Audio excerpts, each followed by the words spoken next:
banal ng salita po ng Diyos. Kung posible lang po, hanggat maaari, dito na po tayo sa harapan. Amen. Wala po.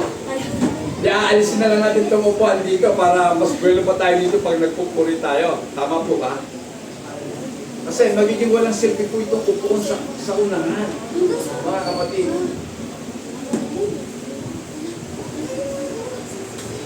Elders po sa unahan.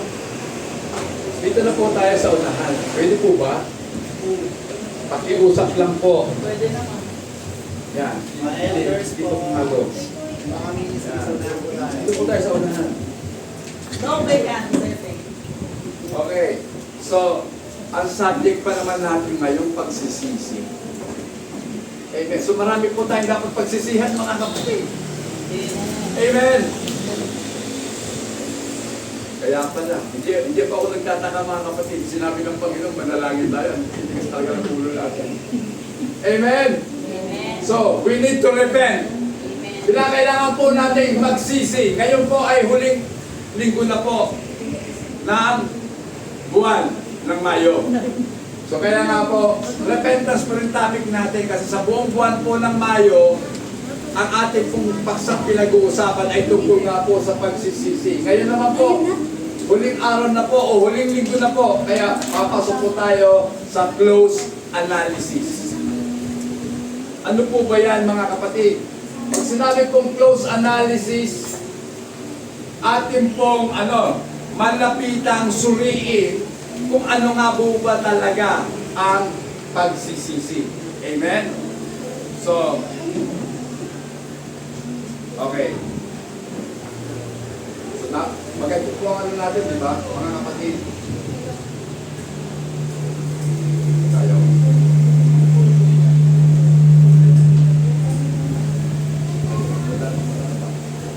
Yan. Okay. So, ang paksa po ay pagsisisi, mga kapatid. So bago po yan, mga kapatid, tayo po muna yung manalangin sa ating Panginoon. Hallelujah. Praise God. Panginoong Jesus, muli po kami po'y dumadako sa pakikinig ng iyong mga salita, Panginoon. Wala po kami ibang ipinapanalangin. Wala po kami ibang hinahanap, Panginoon, kundi ang patuloy na maunawaan ka namin sa pamamagitan ng iyong mga salita, Panginoon. Lord, patuloy na magturo ka po sa amin. Tunay nga po, Panginoon, na marapat na ang aming pong pagsisisi ay patuloy. Habang patuloy din naman po ang aming mga pagkakamali, ang aming mga pagkakasala, Panginoon. Sa kabila ng aming pong pagsusumikap, pagpupumilit, Panginoon, na iwaksina ang kasalanan sa aming puso at isipan. Subalit ang pangyayari pa rin po, Panginoon, ng aming mga katawan ang nagsisilbing salarin upang kami ay magkasala laban sa iyo. Bagamat sa aming pong mga puso, hangad po namin, Panginoon, na sundin ang iyong kalooban. Subalit, Lord, nagagawa pa rin po namin ang mga bagay na hindi nararapat. At yung mga dapat namin ginagawa ay hindi namin nagagawa.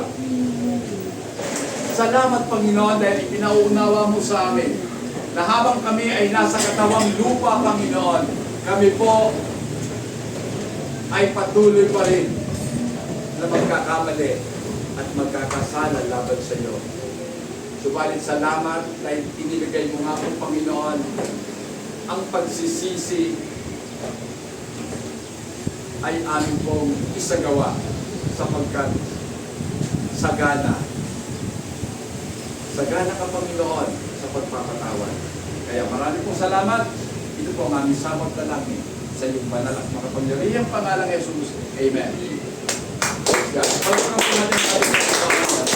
So mga kapatid, ang pagsisisi po ay ang pagbabago ng puso ng isang tao patungkol nga po sa paksa ng kasalanan. So ang pinag-uusapan po natin dito, kasalanan.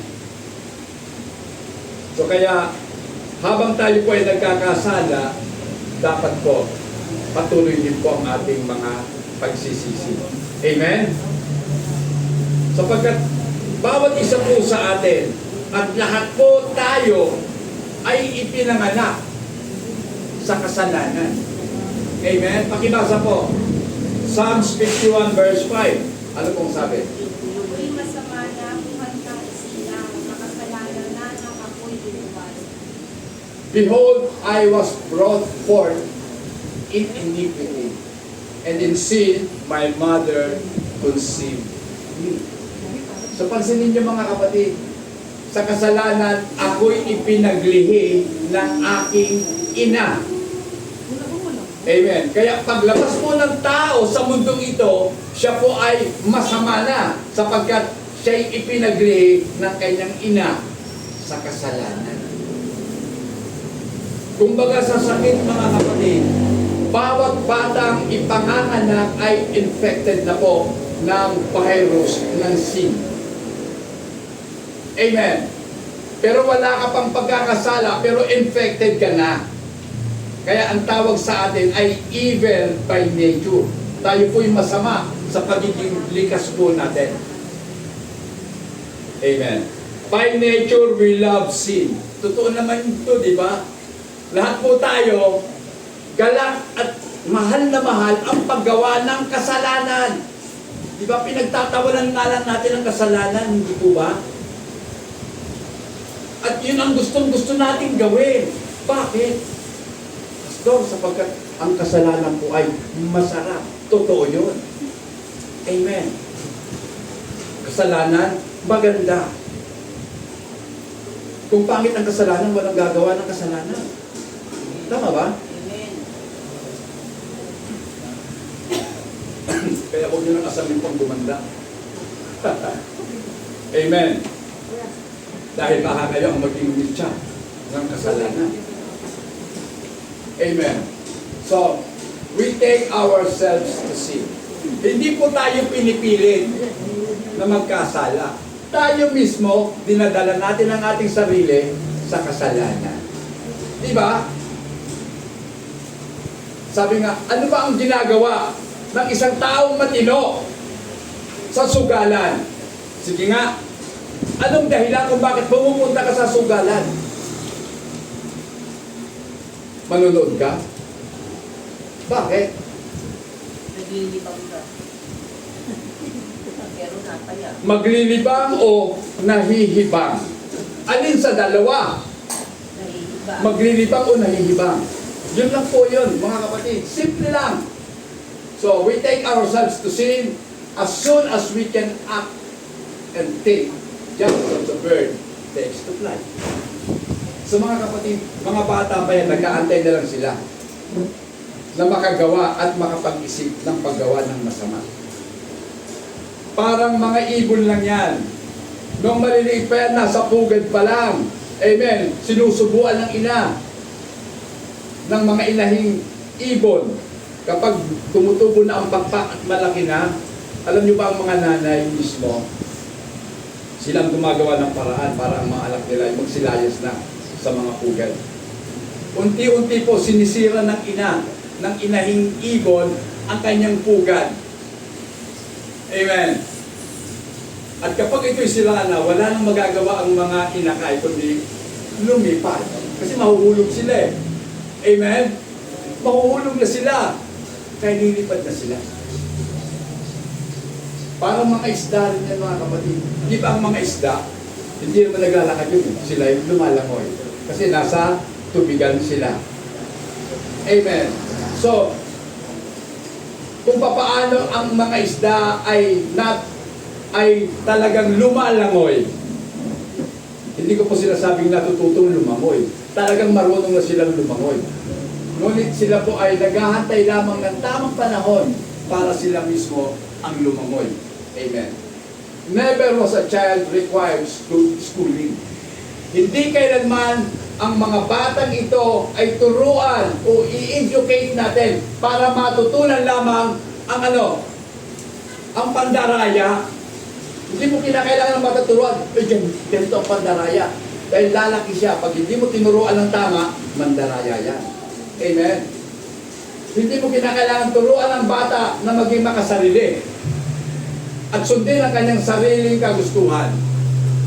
Hindi mo kinakailangan turuan ng bata na maging matakaw. Matakaw talaga yan. Diba? Tinuturuan natin sila, huwag kayo maging matakaw. Dahil pag binigyan mo ang bata, uubusin niya yan, lalantakan niya yan hanggang sa maubos. Ganun ang kalikasan ng mga bata. Amen? Pride. Hindi naman tinuturo ang pride eh. Diba? Built-in na yan. Likas na yan sa tao ang ma-pride tayo. Kaya ang itinuturo natin, magpakababa kayo. Amen! Diba? Magpakababa. Kasi ang pagmamataas, hindi mo kinakailangan turuan. Dahil lahat ng tao, mapagmataas ang kanyang sariling paningin. Then, foolishness. Sandali lang po. Salita.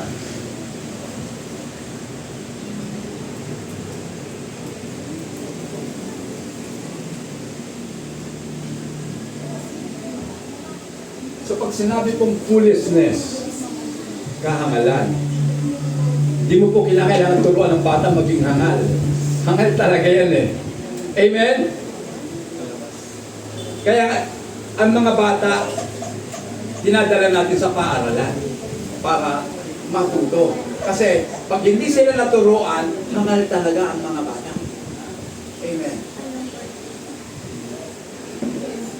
These things are not picked up from bad companion. Hindi po ito nakukuha sa masamang barkada, sa masamang tropa, yung pagiging masama ng bata. Kasi mga bata pa, wala naman mga tropa yun eh. Amen? Yan pong apo ni Sister Daling, kung hindi po yan tuturuan ng tama, lalaki yan, hangal. Amen?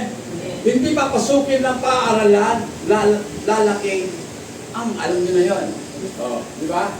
So, mga kapatid, hindi po natuturuan o hindi po itinuturo ang kahangalan. Pero ang tao po ay unti-unting natututunan ang kahangalan sa kabila ng hindi siya tinuturuan. Amen. They spring up themselves. Kusa po yan sumisibol. Amen. Yung kahangalan ng tao, yung kasamaan ng tao, kusa yan. Lalabas. Amen. Kaya nga bilang mga magulang, hirap na hirap tayong turuan ng ating mga anak sa tamang pag-uugali. Diba? Hindi mo turuan maghugas ng plato, ikaw ang maghuhugas hanggang sa pagtanda mo. Hanggang mamatay ka, ikaw ang tagapaghugas. Amen? Kasi hindi naman marunong sila maghugas eh. Point nga lang nila, hindi pa mahugasan. Plato pa kaya? Mga bata pa sila, di ba? Dapat tinuturuan na natin. Anak, marunong ka na yan, kaya mo na yan. Pag hindi mo tinuruan yan, hanggang sa pagtanda nila, ikaw paghuhugasin. Oh. Mga kapatid, the seed of them are the natural product of the heart. Kung bakit po sila masama? Sapagkat yan po ang binhi na nailagay na sa kanilang mga puso ang pagiging masama. The natural ability of all children to do these evil things is an undeniable proof of the corruption and full of men. So mga kapatid, hindi po talaga mapapasubalian. Hindi mo kayang questionin kung bakit ang mga tao ay masama. Sapagkat undeniably ito po ang patotoo na ang tao po ay corrupt. Amen. Kaya sa ating gobyerno naman, ang corruption laganap. Kasi ang tao po, corrupt talaga. Amen. Kinakailangan po talaga dito matinding transformasyon na galing sa ating Panginoon. Amen. Huwag na po kayong maghangad. May mga manunungkulan na katulad po ng mga nanunungkulan na hanggang sa matapos ang kanilang termino, mahirap pa rin ang nanunungkulan. Dahil lahat ng nanunungkulan, nagiging milyonaryo at bilyonaryo. So mga kapatid, yan po ipatunay na ang tao po ay makasalanan. Ngayon, mga kapatid, nang ang ating pong mga puso ay nabago na, pakibasa nga po, Psalms 51 verse 10. Sa pusong tapat sa aming likhain, bigyan mo, O Diyos, ng bagong ganda. Amen. Create in me a clean heart. Dapat yan po yung panalangin natin sa Diyos. Panginoon, likhaan mo po ako ng isang malinis na puso. Pusong dalisay, mga kapatid, ang hinihingi natin sa Diyos. Baka ang prayer po natin, ibang klaseng dalisay. Dalisay na maalat, dalisay patis. Gusto nyo yun? So ang hinihingi natin sa Diyos, dalisay na puso, malinis pong puso, mga kapatid. At bagong diwa ang ilagay ng Diyos sa loob ng ating mga puso. Amen. Dahil bago ang diwa, bago rin ang pamamaraan ng pamumuhay. Yung dating buhay, tinalikdan at hinarap at sinisikap na sundin ang bagong pamumuhay. Amen. So, sa pamamagitan po ng banal na Espiritu, nagkakaroon po tayo ng pagkiling patungkol sa kasalanan. So the inclination to love sin is cast out. Diba?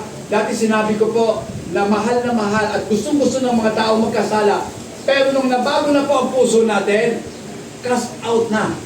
Tinanggal na po natin ang ating pong pagkagusto sa paggawa ng kasalanan. Amen po ba? Kasi ang kasalanan hindi naman lalapit sa iyo yun eh. Ikaw ang lalapit sa kasalanan. Dahil ang kalikasan, attracted tayong lahat sa kasalanan. Ang tingin natin maganda, masarap ang kasalanan. At dito po, nagiging masaya ang tao sa paggawa ng kasalanan. Pero ang totoo, pwede magiging masaya ka sa buhay na ito. Yan po yung ayaw ko po sa mga prosperity gospel preacher. Sa kanila po kasi, magpakasarap ka na ngayon. Pero sa Panginoon iba, maghirap ka muna ngayon para sa susunod na buhay, ginhawa ka. Amen? Palakpakan natin ang ating Panginoon. Yan po yung aral ng Biblia. Amen? Diba? Bakit sinabi ng Panginoon, ang makapagtiis, kung wala namang titiisin, hanggang wakas ay maliligtas. Mga kapatid, marami po tayong dapat tiisin. Yung hirap ng buhay, pagtiisan na lang natin. Anyway, lahat naman tayo mamamatay. Amen? Lahat po tayo mawawala sa mundo ito. Kaya mahalaga mga kapatid, itong tinatawag na pagsisisi, dapat bukang bibig natin yan. Dahil ang totoong pagsisisi ay hindi po one time, kundi ito po ay every time na tayo'y nagkakasala, humingi tayo ng tawad. Amen. Sa Diyos at sa tao na ating pinagkasalaan. The person whom the change is created is said to repent. Ang tao po na binago ng Diyos, eto na siya, repent. Repentant sinner ang tawag doon.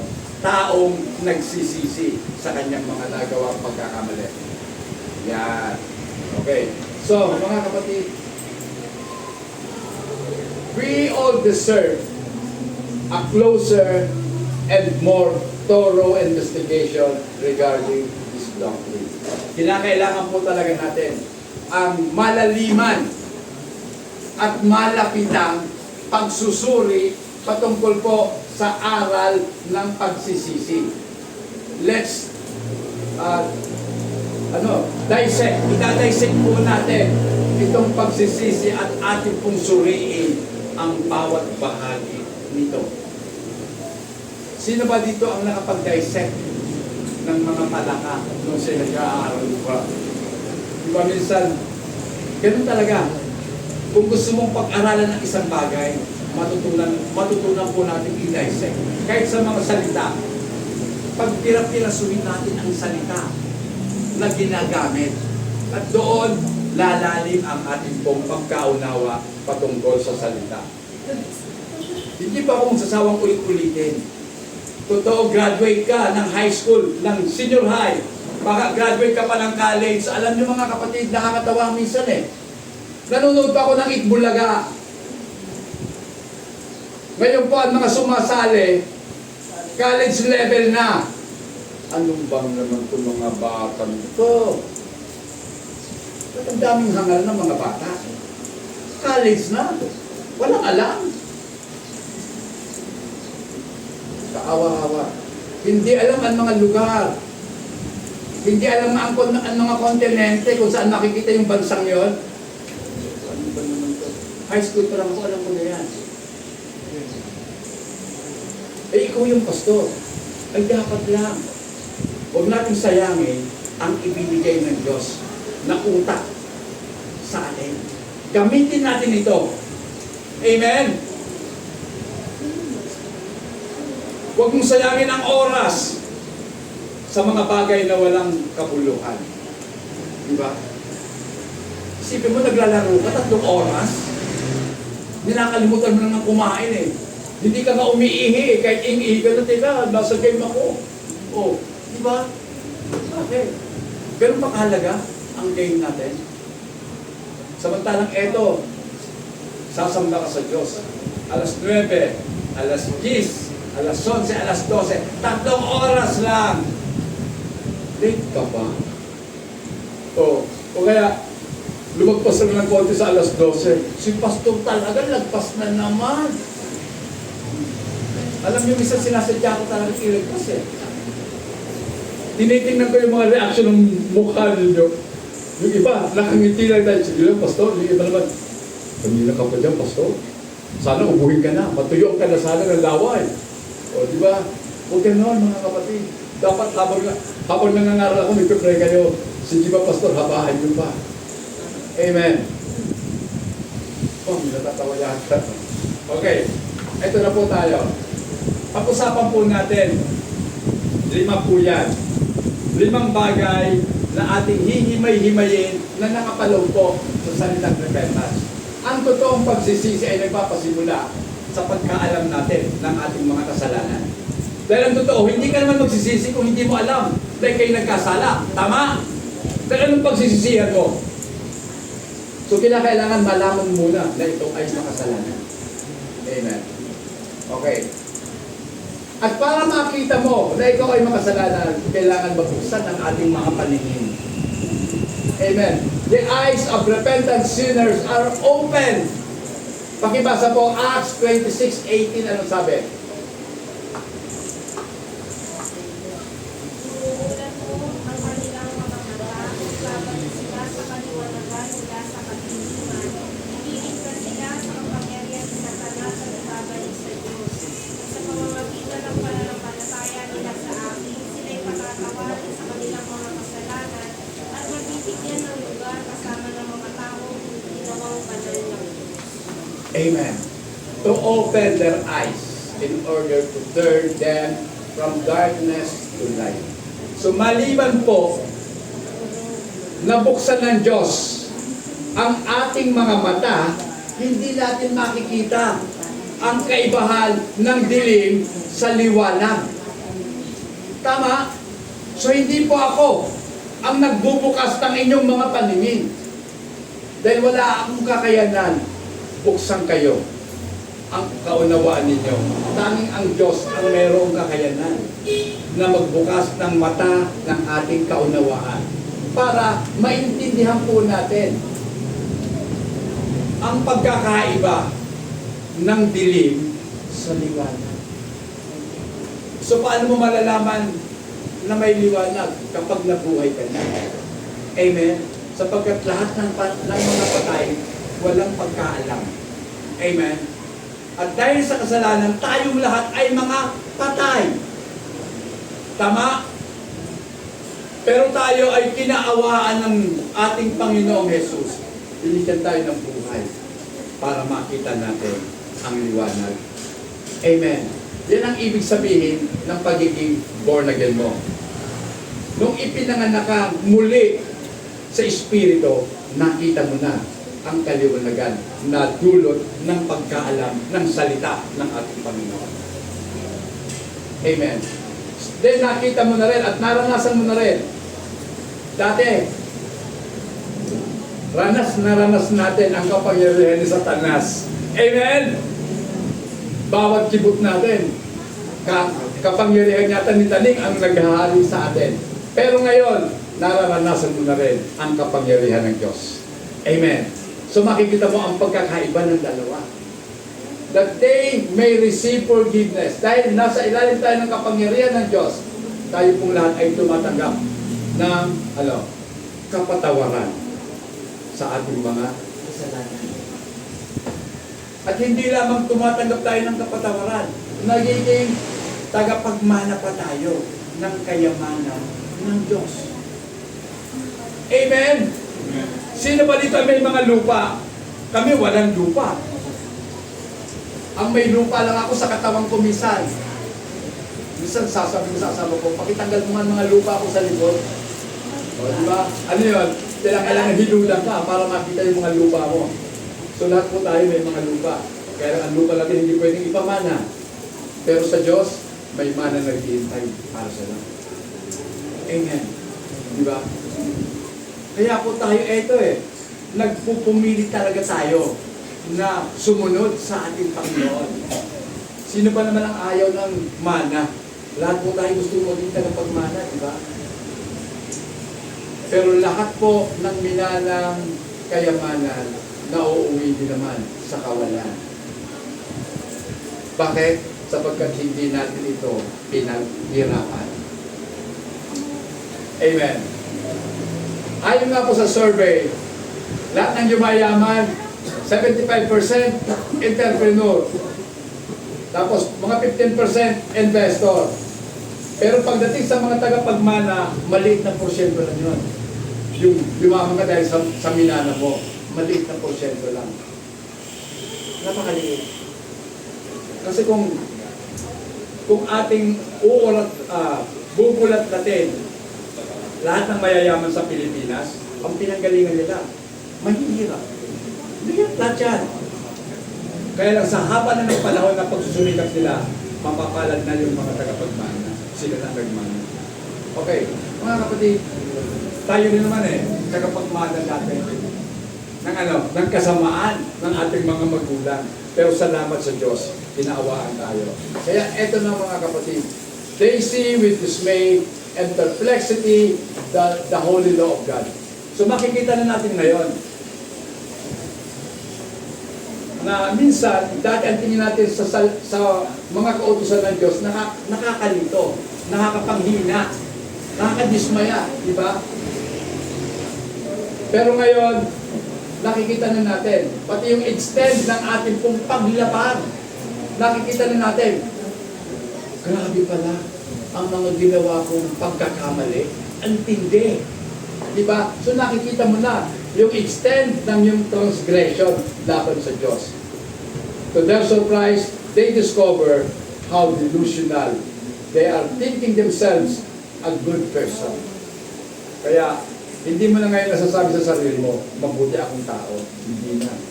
Alam mo sa sarili mo, masama akong tao. At ako'y nagtataglay ng masamang puso, hindi good heart. Amen? Diba kasi, delusional ka kapag sinabi mo yun, na ikaw ay merong good heart and you are a good person. Anong sabi ng delusional? Ano bang ibig sabihin ng delusional?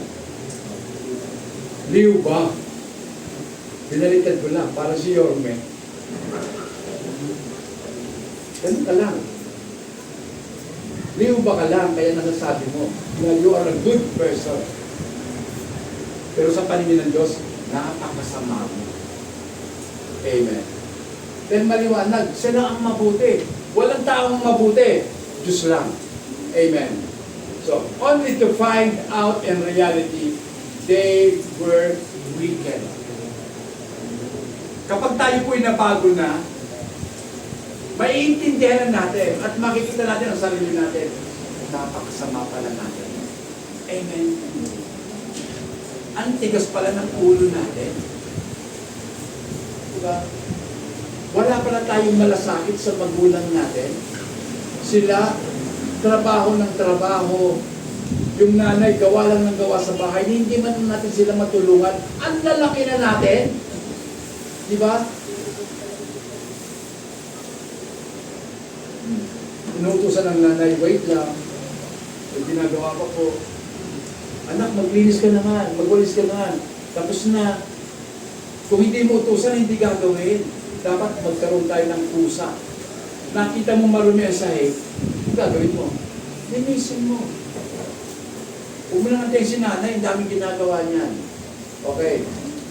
So, ito nangyayari sa mga taong nabago. Their pride breaks down. Wala na yung pride nila. Wasak na. Amen? Then, their high thoughts melt away. Yung kanilang kayabangan, kasi yung kayabangan, taas na ng isip yun eh.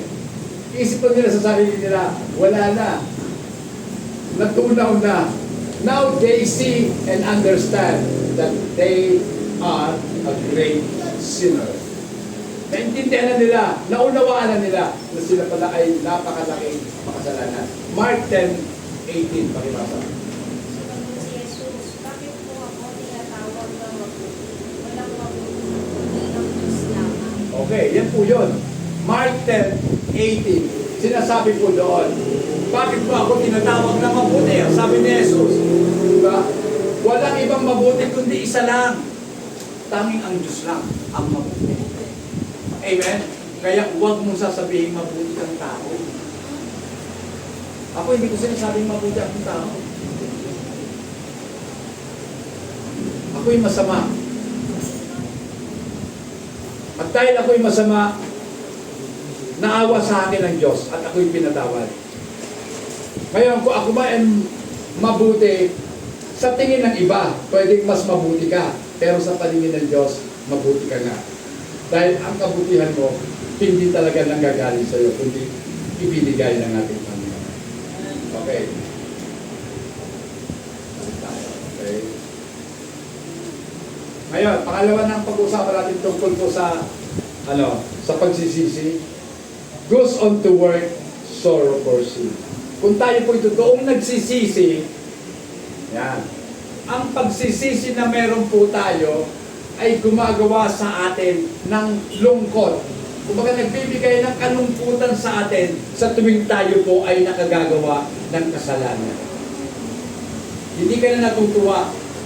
Ngayon, nalulungkot ka na. Amen.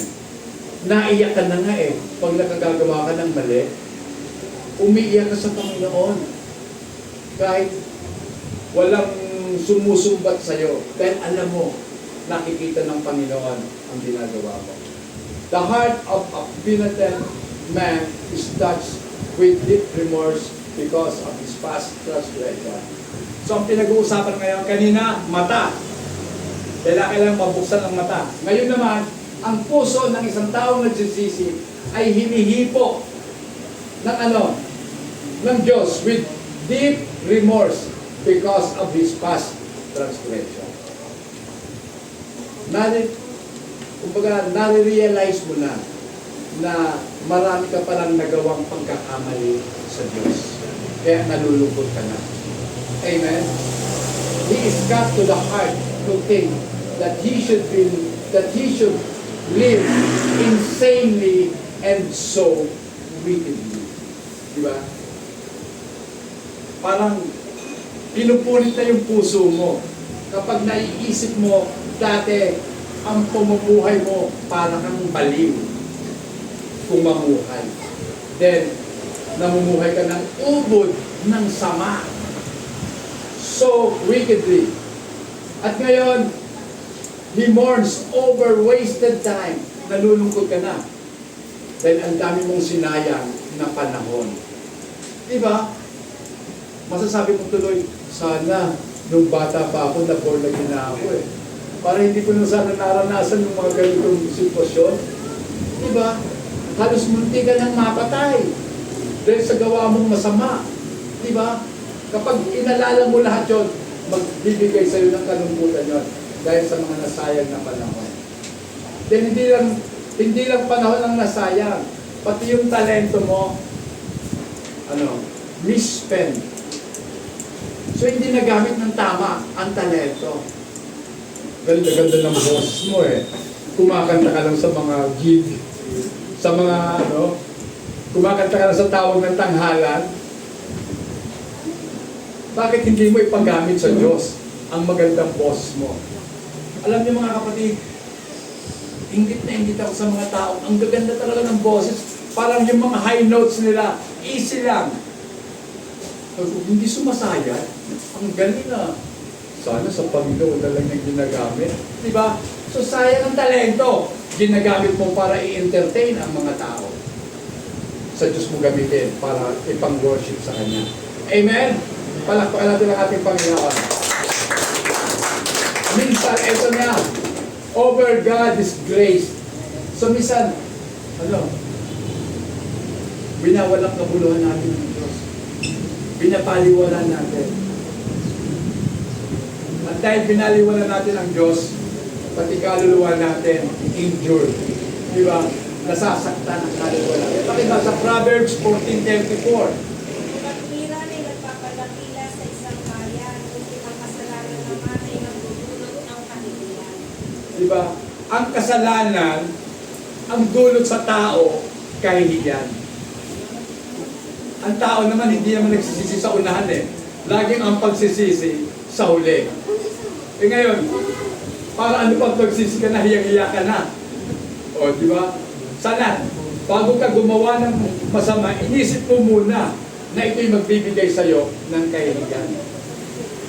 Amen. So, balik natin. Ezra chapter 9, verse 6 to 7. Sinabi ko sa kanya, O Diyos, wala pa ako ng maihaharap sa iyo, sapagkat ang aming kasamaan ay panong-pano na. At ngayon lagpas na sa aming mga ulo, ang aming kasalanan ay abot na sa langit. Mula pa sa panahon ng aming mga limuto hanggang ngayon, kami po na iyong bayan ay lubog na sa kasalanan. Dahil po sa aming mga kasalanan, kami, pati ang aming mga hari at mga pari ay pinabayaan ninyong madaligan kasama ng mga hari ng ibang lupain. Pinagpapatay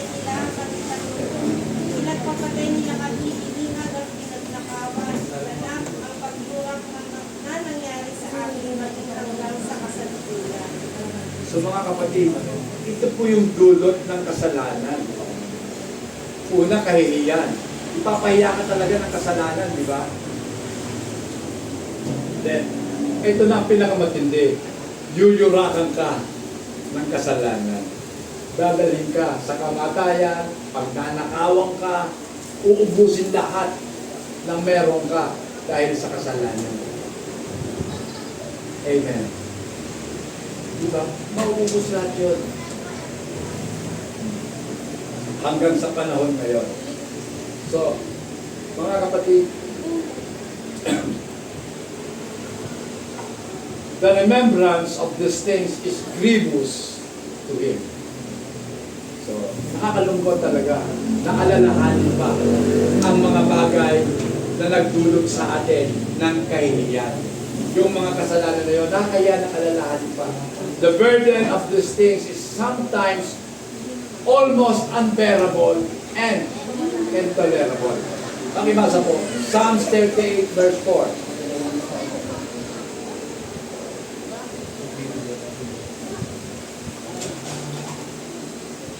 Ako'y nalulunod sa taglay kong sala, sa dinami-rami ay para ng baha, hanggat lalukhat itong aking dala.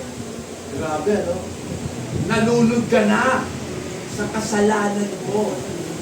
Ibig sabihin, lagpas ulo na ang kasalanan natin at tayo unti-unti nalulunod. At kapag ito'y ihinambing po natin sa mga dala-dala natin, napakabigat na nito. Na ito na po ang nagiging sanhi para tayo ibagsak yung kasalanan ng tao. Amen. So, mga kapatid, mahirap talaga. Napakahirap para sa isang tao, mga kapatid.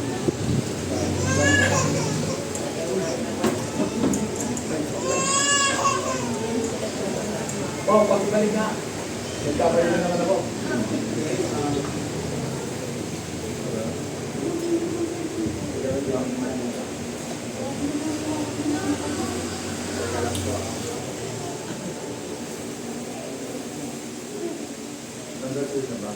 Ayan. Okay. Yan na po tayo sa number 3. True repentance, yan, produces confession of sin. So ang totoo daw pong pagsisisi ay nagbubunga ng ating pagkukumpisal o pagpapahayag ng ating pong mga pagkakasala. Ngayon naman, ang pinag-uusapan naman po dito, yung ating dila. The tongue of a penitent, man is loose. Pag sinabi pong loose, set free. Nakalaya na. He feels he must speak to God whom he has seen. So kanya pong naiisip mo yun, pag nararamdaman niya, kinakailangan niya makipag-usap sa Diyos na kanyang pinagkasalaan gamit ang kanyang dila. Amen. Kasi magpapahayag ka na ng kasalanan mo. Kasi una, naunawaan mo, nakita mong makasalanan ka, then naunawaan mo na kinakailangan mo talagang magsisi. Ngayon, eto na, magpapahayag ka na ng mga kasalanan mo. Something within him urged him to cry to God. Meron pong isang bagay na nasa loob ng tao na nag-uudyok sa atin na tayo'y humiyaw sa Panginoon. We must cry to God. Amen. Diba? Ramdam mo bigat na bigat ka na. Bakit pinipilit mo pang, sikilin ito? Bakit hindi mo ibulalas sa Diyos ang nilalaman ng puso mo? Amen. Sapagkat, mga kapatid, ito yung tunay na kalagayan ng ating puso. Kailangan talaga natin manalangin sa Diyos and talk with God. Makipag-usap tayo sa Diyos patungkol sa kalagayan ng ating mga kaluluwa. He must pour out his heart and acknowledge his iniquity. Psalms 32 verse 5. Okay, basa po. Kaya't ang kasalanan ko'y aking inamin, mga pagkakamali ko'y hindi na iniiling. Ako'y nagpadyang sa iyo'y ipagtapat at mga sala ko'y pinatawad mong lahat. Mga kasalanan ko, akin ang inamin. Di ba? Kailangan lang aminin mo talaga na makasalanan ka. And it takes courage para aminin mo na ikaw ay makasalanan. Ang tapang mo talaga. Ikaw yung pinakamatapang na tao na kapag inamin mo, magkasala, patawad. Kasi ang napakahirap mong salita ngayon, yung sorry. Ang hirap mong bigkasin ayaw natin lahat mag-sorry.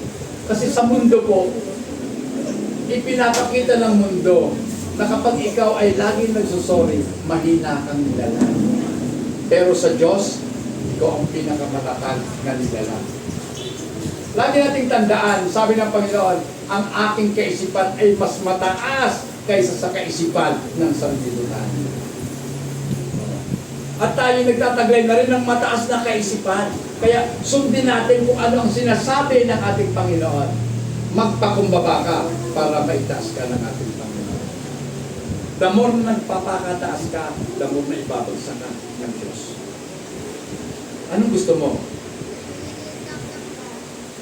Mahirap magmataas. Diba? Subukan mo nga umakyat sa third floor, pabalik-balik. Ang hirap umakyat dyan. At mas madaling bumaba. Tama? Huwag mo nang pahirapan ang sarili mong tumaas. Hayaan mo ang Diyos ang magtaas sa'yo. Amen! Palakpakan po natin ang ating Panginoon. Sins are heavy burden within Him. Ang mga kasalanan ang siyang nagpapabigat sa ating kalooban. Diba? nagpapapangit sa ating mga itsura. Diba? Pag punong-puno ka ng kabigatan sa buhay, ang sama ng mukha mo. Hindi ka na nga makangiti eh. Yung kilay mo, salubong na. Dapat nagliliwala yan. Huwag mong pagsalubungin mga kilay mo. Kala mo maganda ka? Hindi, pangit. Ang magandang tao, laging nakangiti. Amen? O, diba? May mga umamen. Sila po yun. Then, anong sabi dito? Sila yung mga taong wala. Kahit may problema, bali wala lang ang problema. O diba? Ngingitian lang kita. Sabi nga ni Freddy Aguilar, ano sabi niya? Tawanan mo ang iyong problema. Huwag mong didibdibin yan. Tuhurin mo lang. Iluhod mo sa Diyos. Gagaan ang iyong pakiramdam. O diba? Problema, wala ka. Amen. Sabi po ni David, I have sinned against heaven and before you. My sin is great. God, have mercy on me, a sinner. So ito po yun mga kapatid. Ang tao po kasi makasalanan. Kinakailangan po aminin natin. Katulad po ni Haring David, inamin niya na siya nagkasala laban sa langit. At doon sa nasa sa langit. Sino pa nandoon? Ang Diyos. O diba? Kaya ang sabi niya dito, napakalaki. My sin is great. Napakalaki ng aking mga pagkakasala. Kaya mahabag ka sa akin sa isang taong makasalanan tulad ko. Amen. Ngayon mga kapatid, puntahan natin number 4.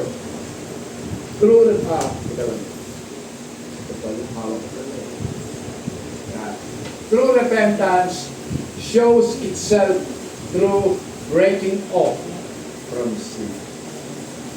Pag sinabing breaking off, matuto ka magsabing no. Matuto ka makipag-break sa kasalanan. Amen? Bakit ayaw mo makipag-break? Diba? Alam mo namang masama. Sige ka pa din. Diba? Makipag-break na sa kasalanan. Yan ang totoong pagsisisi. Nakikipag-break sa kasalanan. Okay. Ay malito lang. Saan mo ito?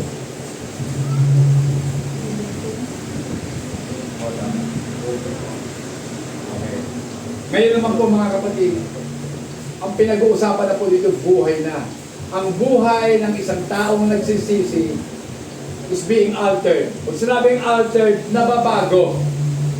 Amen. Kapag nagbago ka, kapag ikaw ay nagsisi, mababago buhay mo. Pakibasa, Romans chapter 12. Paborito ko po yung talata niyan. 1 and 2. Kaya nga mga kapatid, Yun. alang-alang sa masaganang habag ng Diyos sa atin, ako'y nakikiusap sa inyo na ialay ninyo ang inyong sarili bilang isang handog na buhay, banal at kalugod-lugod sa Diyos. Ito ang karapat-dapat na pagsamba ninyo sa Diyos. Verse 2.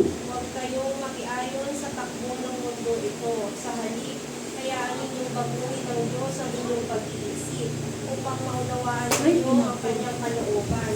Sa gayon, magagawa ninyo kung ano ang mabuti, kalugod-lugod, at ganap na kalooban ng Diyos. Amen. So, mga kapatid, di ba?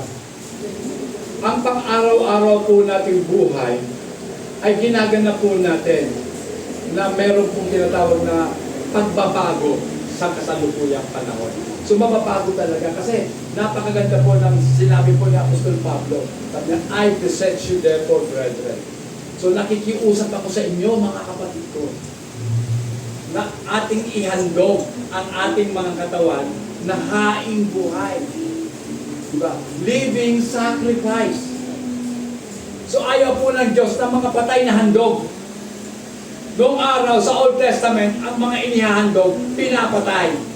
Pero sa New Testament, ang hinihiling ng Diyos, na handog natin itong ating buhay. Itong ating mga katawan. Amen? Diba? Pag hinandog natin ang ating katawan, ibig sabihin yan, lahat ng ginagawa ng katawan dapat naaayon sa kagustuhan ng Diyos para maging kalugod-lugod na handog sa Kanya. Verse 2, ano sabi doon? Huwag kayong makipagsan-ayon sa sanlibutan.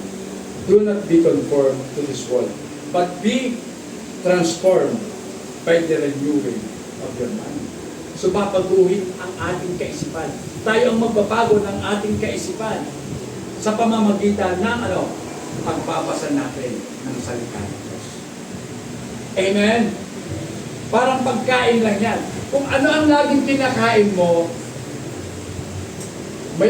may epekto sa katawan mo. Kain ka ng kain ng baboy, high blood ka sigurado. Diba? Maaga ka, mamamatay. Kasi sobrang taba po ng baboy. Diba? Pero kung lagi kang kumakain ng salita ng Diyos, tatalino ka. Amen? Hindi mo kinakailangan si Michael B. para maging matalino. So, sinasabi nga po nito, God's Spirit now reigns within His heart. Ang Espiritu po ng Diyos nananahan na sa ating pong mga puso. Amen? Pakibasa po, Ephesians chapter 4, verse 22. Iwanan ninyo ang dating pamumuhay. Iwanan ninyo ang inyong dating pagkatao na nasisira dahil sa masasamang pagnanasa. Diba? Anong sabi dyan? Hindi naman tatanggalin ni Jesus yun eh. Kundi, anong sabi dyan? Hubarin ninyo. So kayo ang magtatanggal. Tayo po ang magtatanggal. Sa pamamagitan repentance. Pag pinagsisihan na natin, diba? Hinubad mo na. Dahil amoy pawis na rin damit mo. Basang-basa ka ng pawis. Naligo ka. After na maligo ka, yung baon yung susuot mo, syempre bago na. Yung bagong laba na meron pang public conditioner. Diba? Ano yun? Anti-kulog. Kailangan po talaga hubalin na natin yung dating pagkatao natin. Dahil lahat ng kay Kristo ay bago ng nilalang. Ang lumang pagkatao, lumipas na. Eh bakit lumalabas pa rin minsan yung luma natin pagkatao? Kasi, ibig sabihin niyan, hinahayaan natin madaig ang Espiritu ng Diyos na nasa sa atin ng ating mga katawan na salarin. Amen. So sabi po dyan, God commands He now to desire to practice. So, ngayon daw po, dinidesire ng Diyos. Nais po ng Diyos na lahat po tayo isagawaan natin ang mga pagbabago. Amen. So gawin na po natin ang pagbabago. Huwag po tayong matakot sa pagbabago. Alam niyo kung bakit hindi tayo umaasenso? Takot tayo sa pagbabago. Gusto nyo talagang nakagawi ang kong gawin, no? Ito na yung nakamulatan kong negosyo. Ha? Ang paggawa ng turon. Ano yung turon mo? Yung pinapalit ko lang yung saging sa wrapper. Yun na, turon na. Wala ka na ba ibang naisip na ibang paraan ng paggawa ng turon? Bakit di mo lagyan ng langka? Ba? O kaya lagyan mo ng cinnamon? Ano yun? Kung ayaw natin ng pagbabago, wala rin pagbabagong aasahan ka sa buhay mo. Amen? Pero dahil sinasabi ng banal na kasulatan, Romans chapter 12, verse 2, kinakailangan natin magbago. Magbago. Kung hindi ka umaasenso, baguhin mo ang paraan ng pamumuhay mo, ng pag-iisip mo, iyak yun, magbabago ka. At hindi ka na maghihirap pa, katulad ng dati na mahirap ka. Amen? Diba? Huwag kayong matakot. Dahil ang takot, wala yun sa Panginoon. Hindi galing sa Panginoon. Ang takot, dulot po ng paglabag ng tao sa kasalanan. Okay. God commands, ito na. And what God forbids, He now avoids. Dahil nga po, binago na tayo, lahat ng ipinagbabawal na ng Diyos, iniiwasan na natin, hindi na po natin ginagawa. Amen. He strives to live a life pleasing to God. Ngayon, pinagsusumikapan na po ng taong nagsisisi na mamuhay ng isang uri ng buhay na kalugod-lugod sa Diyos. He fight against sin. Natutunan niya ng lumaban sa kasalanan to get victory over sin. Para magtagumpay ka laban sa kasalanan, labanan mo. Amen! Hindi yung bahala na si Batman. Hindi. Paano ba natin lalabanan ang kasalanan? Sabi niya hindi mo kinakailangan makipagsuntukan sa kasalanan. Kinakailangan doon, just resist the devil. Tanggihan mo lang siya, aalis na yan. Amen? Yan po ang paglaban natin sa kasalanan. Tanggihan mo lang. Dahil hindi mo naman magagawang bugbugin ang kasalanan Paano yun? Ang kasalanan po ay spiritual. Ano, makikipaghamo ka? Makikipagbugbugan ka sa kasalanan? Hindi. Ang panlaban natin, just resisting sin. And sin will be from you. Yeah. He ceases doing evil and now learn to do well. So, kanya nang tinigilan ang paggawa ng kasalanan at ngayon, siya'y unti-unting natututo ng paggawa ng mabuti. Amen? Kasi ginagamit niya na yung kanyang mga natututunan. Kaya unti-unti ka nang gumagawa ng mabuti. When a man does this, he has the 4 steps. Tapos na po yung pang-apat na hakbang na dapat na pong gawin. Okay. So pupuntahan na po natin. Eto na. Pang-5. True repentance produces a heart settled with deep hatred to sin.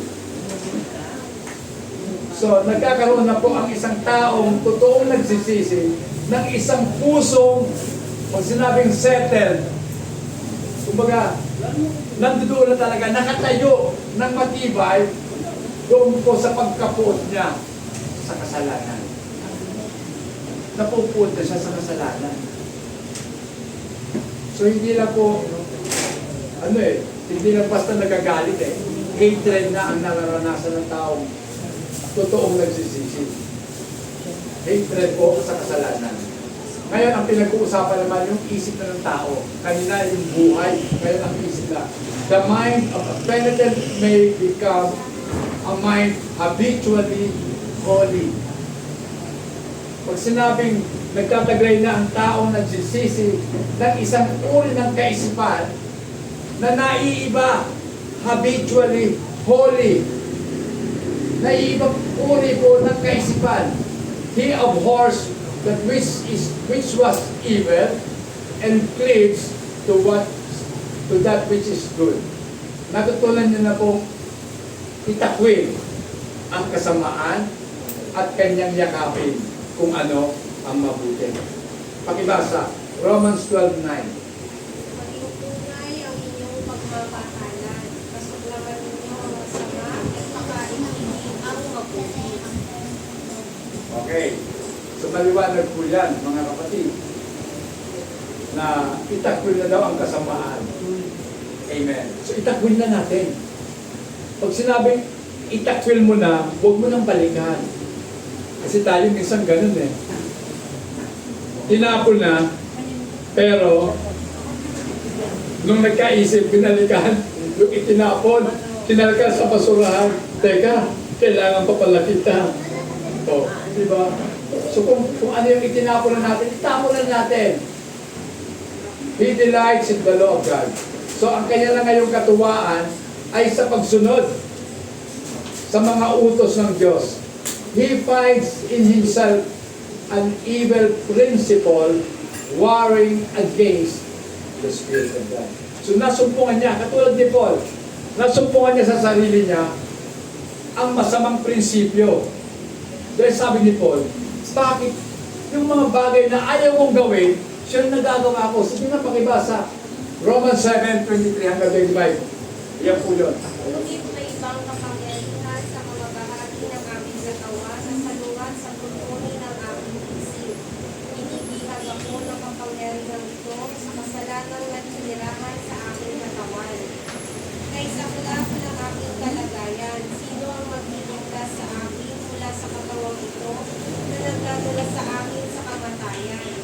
Wala nang iba kundi ang Diyos sa pamamagitan ni Jesucristo na ating Panginoon.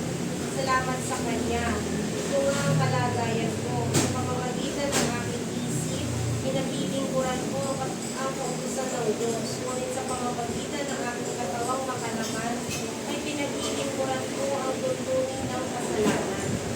Diba? Sa buhay ng tao, lagi po talaga may paglalaban. Nakakaranas ba kayo niyan? Gusto niyo nang bumangon, pero ayaw pa ng katawan niyo. Kasi sasamba na tayo. Sabi ng katawan, huwag na muna. Lapit lang naman natin eh. Mamaya na. Oh. Yan po yung sinasabi dito.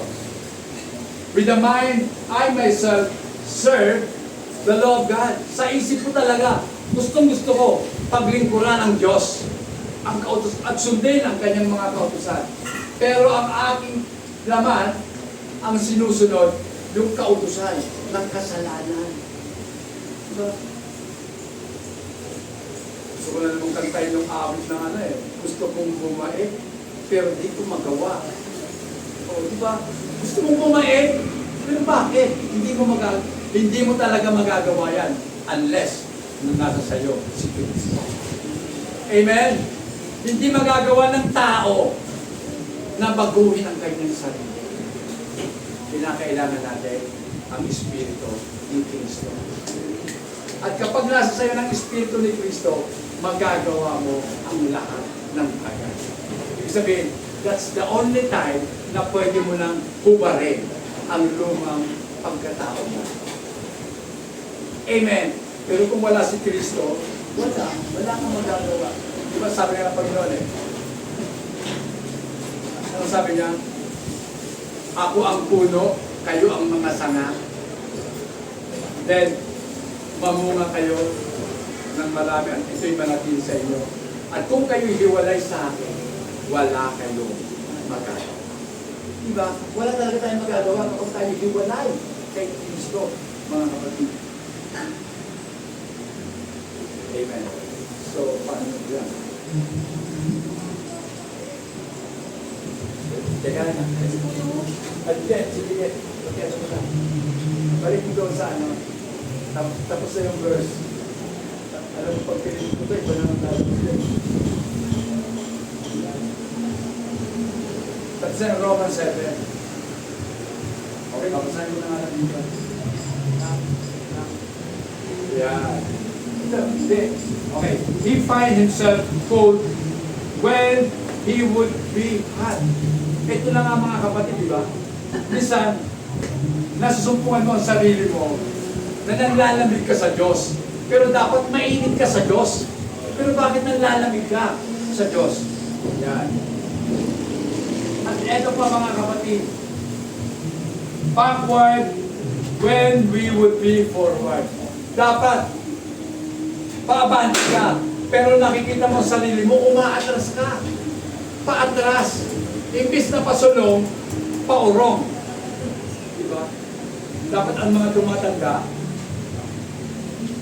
pasulong na yun. Pero minsan nangyayari, yung mga matatanda, paurong. Mas nagiging pasaway yung mga matatanda. Parang nakakatawa, pero totoo. Hindi po ba? Then, heavy when he would be lively in God's service. So minsan, pagdating na sa araw ng linggo, parang bigat na tayo. Lalo na sa ministry, parang linggo na naman. Maglilingkod na naman ako sa Diyos. Diba? Parang Hindi ko alam. Pero mga kapatid, para kasi sa akin, sa paglilingkod sa Diyos, dapat masaya tayo eh. Amen? Dapat masaya ka. Isipin nyo, binigyan tayo ng Diyos ng malaking oportunidad, pagkakataon na makapaglingkod sa Kanya. Alam nyo ba, kahit tagapunas lang tayo ng mga upuan, tagapunas lang. O kaya, ikaw na yung tagapunas ng sahig. Kung talagang gusto mo ng mas mababang trabaho, tagapunas ng sahig. Ako po kasi, hindi ako kontento na map lang ang ginagamit ko. Kasi yung map, hindi naman nakukuha yung mga sulok-sulok eh. So kinakailangan, punasan mo ng kamay. Kamay talaga ang ginagamit. Maraming trabaho yun. Pero okay na para sa akin, marumihan ako ngayon. Amen? Kasi ang dumi, nahugasan lang naman yun eh. Napapaliguan yun. Amen? Pero yung katamaran mo, ang gawain ng Panginoon, napakalaking pagsisisi sa uli. Amen? Diba? Dapat tayong mga nagkakaedad na, mas lalo po tayong nagiging porsigido sa ating paglilingkod sa Diyos. Amen? May pamasahe o wala, may bigas o wala, maglilingkod ako sa Diyos. Amen? Alam niyo mga kapatid, nakita ko pa. Huwag nating alalahanin ang ating ikabubuhay. Kung anong isusuot natin, kung anong kakainin natin, kung anong iinumin natin. Ang sabi ng Panginoon, masdan nyo ang mga ibon. Diba? Hindi naman nagtatanim yan eh. Pero kumakain sila. O, sino nagpapakain sa kanila? Ang Diyos. Diba? Pero alam nyo ba ang katangian ng ibon para makakain siya? Lumilipad siya, naghahanap talaga siya ng makakain niya. Amen. So ibig sabihin, ang Diyos ang nag-provide ng kanilang mga pangangailangan. Sasabihin lang sa kanila. Diba? Alam niyo ba yung mga migratory bird? Yung mga ibon na hindi naman talaga sa Pilipinas, pumupunta lang yan dito kapag panahon ng taglamig. Migratory bird. Yung mga ibon po sa China, sa Alaska, tumatawid sila ng dagat. Sa dagat pa may baladapuan? Wala. Pero ibig sabihin, lumilipad sila non-stop. Ito ang nakikita ko at ito ang natutunan ko sa kanila. Patay sa mga pananaliksik ng mga eksperto. Meron laging nangunguna sa mga ibon. Kasi siya yung bumabasag ng hangin. Susunod-sunod po yun. Parang pa-triangle yun eh. May isang namumuna. Ngayon, pag napagod na siya, meron naman isang papasok. Siya pupunta lang sa kanyang huli. Kasi, mas advantage ka na pag nasa huli ka na. Kasi hindi mo na masyadong binabangga ang hangin. Ang tawag ko doon, the principle of aerodynamics. Diba? Ang mga sasakyan ngayon, puro patulis na. Pag hindi nakaganyan, diba? Kaya nga ang mga aeroplano matutulis eh. Bakit? Aerodynamics. Yun po yun. So, ibig kong sabihin, huwag niyong patulisin ang utak niyo. Hindi. Joke lang po yun. Ibig sabihin, pag matulis yung utak niyo, marami kayo magagawa sa utak niyo. Diba? Matalas yun eh. Kaya talasan po namin ang ating mga pag-isip. Well, 2 minutes na lang. Okay. So, mga kapatid, ito yun eh. Kinakailangan po kasi, pagdating sa paglilingkod sa Diyos, meron tayong kagalakan naglilingkod. Amen? Pupunta tayo sa simbahan, kahit wala na tayong pamasahe. Nakinurot naman eh. Amen. Talaga. Pero pag tayo po ay nananalangin sa Diyos, mga kapatid, alam nyo, may hihipuin po ang Panginoon para makapagbigay sa iyo ng pamasahe. Naranasan na po namin yan. Doon po kami ay nasa Paranaque pa. Maliliit pa yung anak ko. Wala na kami pera pa uwi eh. Kasi binigay na namin sa Abuloy. Yung sa hulugan dito sa harapan. Binigay niya sa offering. Tapos, may kumamay sa akin. Pagkamay niya, may nasalat akong papel. Akala ko, prayer request. O dito, 100. O di ba, ang laki na ng 100 noong araw. Sabi mo, pwede mo tayo mag-taxi na ito. Pero sayang naman, mag-tip ka din. At least may sukli pa. Diba? So, huwag po natin ipagdamutan. Huwag po natin pagdamutan ng Diyos. Amen? Sapagkat alam ng Diyos ang ating mga pangangailangan. Amen? Diba? Naalala ko nung si Brother Udin. Si Brother Udin, kapatid niya. Kapatid nilang dalawa. Oh. Mula dito hanggang doon, bila Sister Pelly, sa Progressive Center. Naglalakad lang yan kahit uwian na, alas 12, terik ang araw. Sabi ko, Brother Oding, may pamasahe ka? Meron po, Pastor.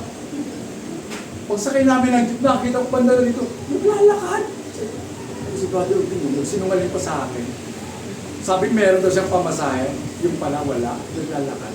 Pero nakita ko doon, sa kagustuhan ng mga pagsampa. Nagbibigay yun ng kanyang mga offering sa Panginoon. Pero hindi niya alintana kahit maglakad na lang siya pa uwi. Kaya sabi ko nga, bihirang taong ganyan. Amen? Kaya nakakalungkot.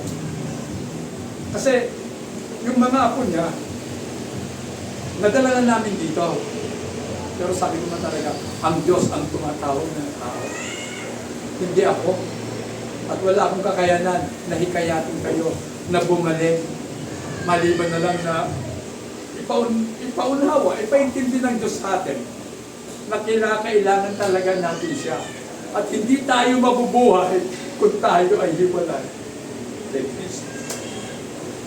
Mga kapatid, panahon na para sa ating pong mga buhay, maging bias tayo. Maging bias tayo, pabor sa ating Panginoon. Amen? Itakwil natin ang kasalanan. Tumulong natin sa ating Panginoon.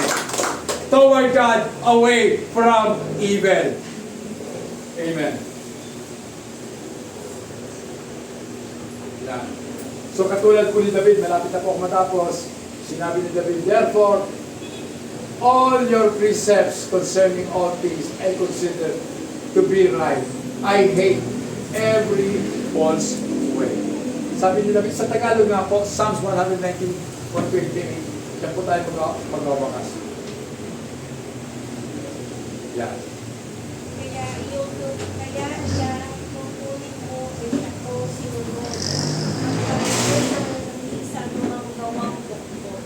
So lahat ng tuntunin mo, aking sinunod. Sapagkat ako'y namumuhi sa mga maling, ano sabi ka, Sister Jenny? Anumang gawang bukod. Ako'y namumuhi sa anumang gawang buktot. False way, paluktot na mga pamamaraan. Amen. So, ngayon mga kapatid, babalik natin yung doon.